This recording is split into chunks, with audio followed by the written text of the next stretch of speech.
Chapter 15. Gifts and Gold. The door opens and Pris barges into the room, carrying boxes and bags. She makes her way to the table, calling out, "Listen, children far and near. Trinity Day has come early this year." Behind her, Evren enters the house, also packed with bags over her shoulders and holding a large cardboard box. "Presents for all of you," she cheers, smiling at her friends. Pris puts the boxes down and turns to Evren.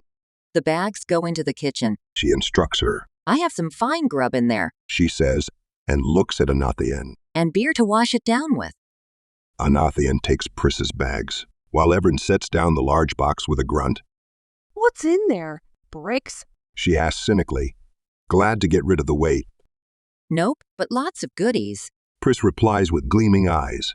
She opens the container and lifts out smaller boxes, spreading them on the table. Checking the boxes, she lists their contents.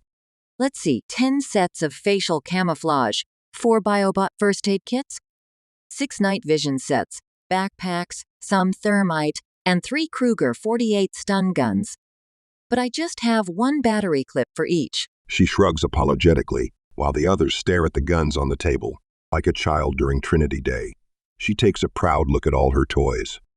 Then, she remembers something else. She feels her cargo pants pocket and retrieves 5 thick, transparent bags with a golden, glittering substance inside. She throws them on the table, and the substance inside moves sluggishly like a paste. Ultrafine gold powder. My present to all of you. We can't buy anything, but we can trade with it. Pris says, winking at Arya, who flinches in surprise at Pris's sudden sympathetic attitude toward her. Arya folds, then unfolds her arms, leaning away from the table nervously. Intimidated by Pris's relaxed handling of the weapons and other contraband items, she is reminded once again that she is not living a normal life anymore. "Amma, you went all in, didn't you?" Saren approves Pris's shopping spree with a nod of respect. She picks up a Kruger and a battery, feeling the heavy pistol vibrate as she jams in the clip. Raylan picks up a facial camouflage kit and feels the gel pads through the transparent bag, stimulated by electrical signals. These pads harden into facial structures, indistinguishable from normal skin. He recalls his last Ecos mission where he used these gels to change into a different crow. When life was simple and my mission clear. He muses at the insanity of his past life. These will be helpful. He murmurs thoughtfully before flipping the kit back onto the table. Meanwhile, Taryn slowly pushes the heavy thermite can away from her. She knows that they are safe without their magnesium igniters, but the sheer presence of explosives makes her nervous. During missions, she was always the dispatch, coordinating the Ecos teams as needed. Not once has she set foot on the actual mission sites. "Thermite, Pris? She asks. Really?"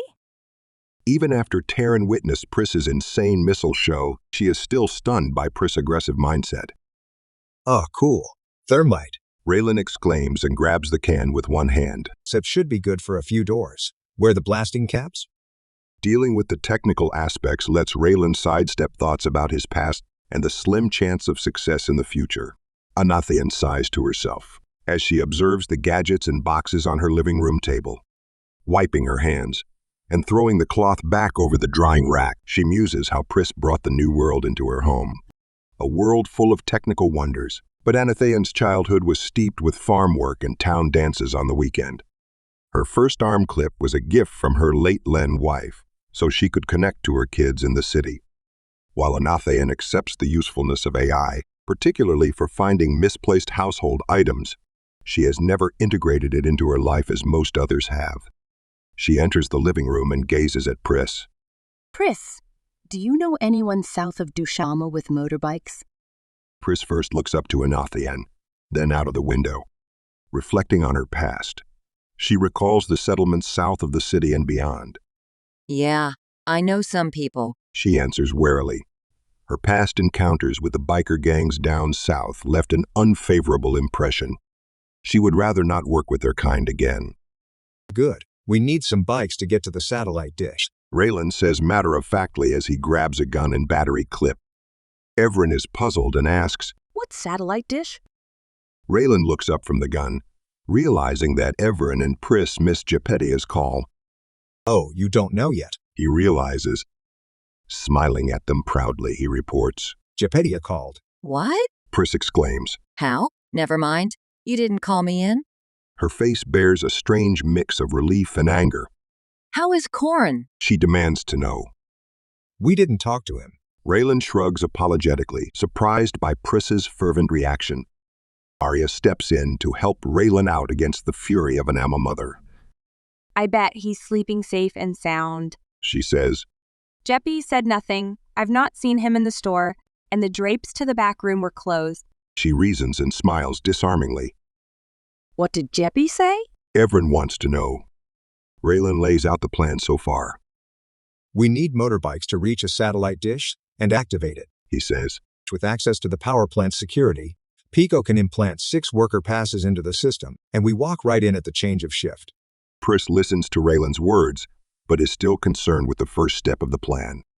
She could get those bikes for gold dust, no question. But the mere contact with these weirdos stresses even Pris's robust mindset. Siren notices Pris's restless glances and asks quietly, What is it, Pris? It's these people I know. Pris snorts, for everyone to hear.